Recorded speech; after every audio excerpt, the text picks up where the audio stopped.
Hi everyone, James from GainMore Solutions here, and welcome to this fairly brief video, hopefully, around the buyer types. Now, this video is going to be important for you if you are a consultant or you sell a service rather than a product. Now, I saw this on LinkedIn yesterday, and I've taken the article that was created and turn this into this video, but I've also shared it on my LinkedIn. So if you were to head over to LinkedIn and find me, you'll see that my comments about it and the article in full.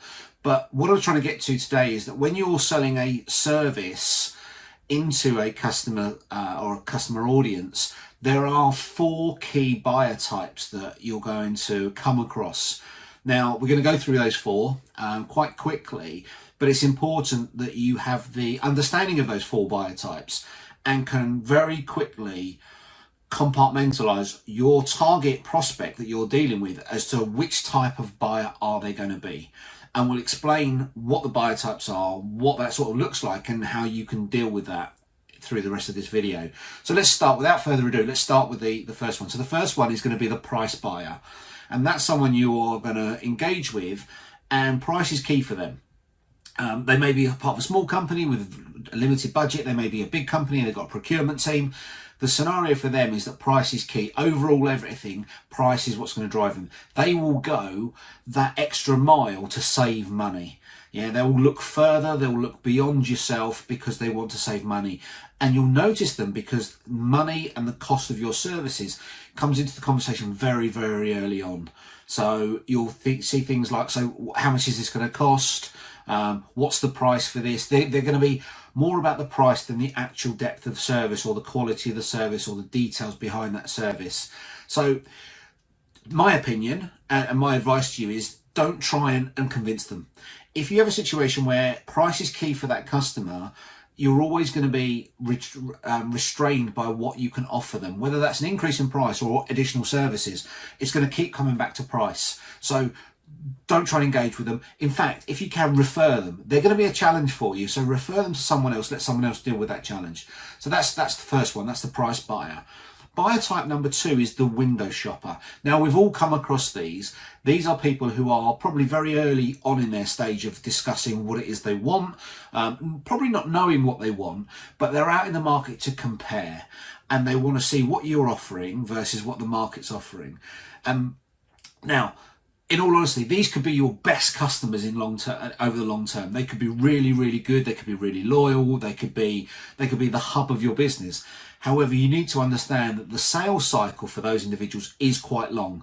So in terms of your standard customers, you want to be turning customers over from initial conversation to signing contracts probably in weeks. These could be 18 months, 2 years, because they're out comparing the market. They're not really sure right now. They've just got another question. So they're what's classed as the window shopper. Now, for me, in dealing with them, I would say to them, look, what you need to do is you need to go and explore the market. And I would even go so far as to help them. And I would say, go to the market and ask these questions and help them by giving them the questions they ask the market. And then say to them, when you've asked the market all those questions and you've decided what it is you want, then come back and see me. Yeah, chances are they might come back to see you, they might not, but you're not going to go through that sales cycle. So what you're trying to do is you're trying to warm them so that when they do come back to you, they come back to you ready to make a decision. So that's option number 2. So the third option, the third buyer type, is going to be the know-it-all. Now, we've all seen these guys. Excuse me. We've all seen these guys. These are people where a little bit of knowledge causes a lot of danger. And you'll see that, and you might not notice this very early on, but you'll see this when you start talking to them in a little bit more detail, because you'll have phrases like, oh, this is easy, or I don't really think we need to do this, or surely it won't take that long. All of these sort of statements that they make indicate to me that they're a bit of a know-it-all. Now, again, could be a really good client, but the challenge you're going to face is that they're going to challenge everything that you do because they think they know better.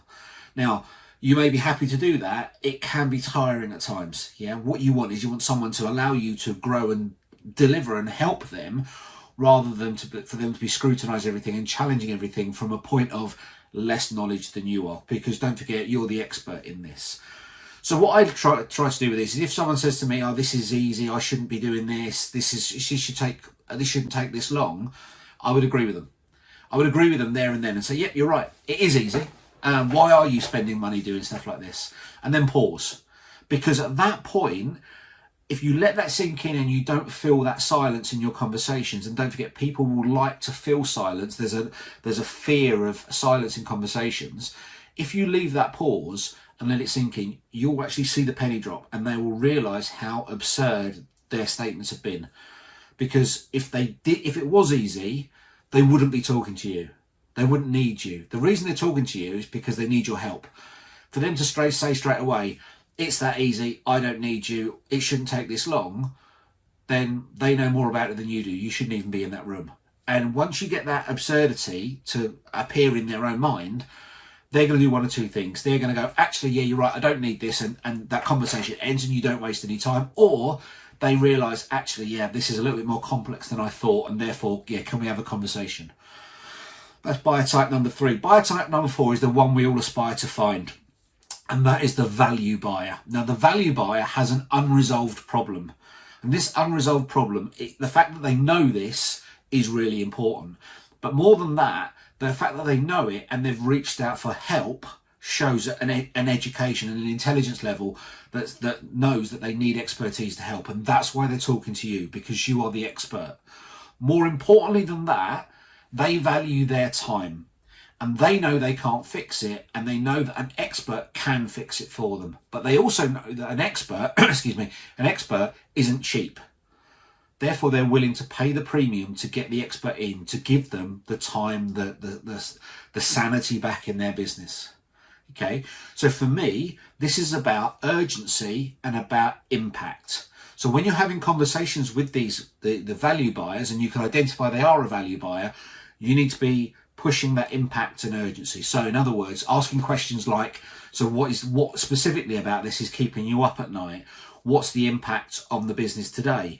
And what happens if you don't change? And what happens if this problem doesn't or isn't resolved?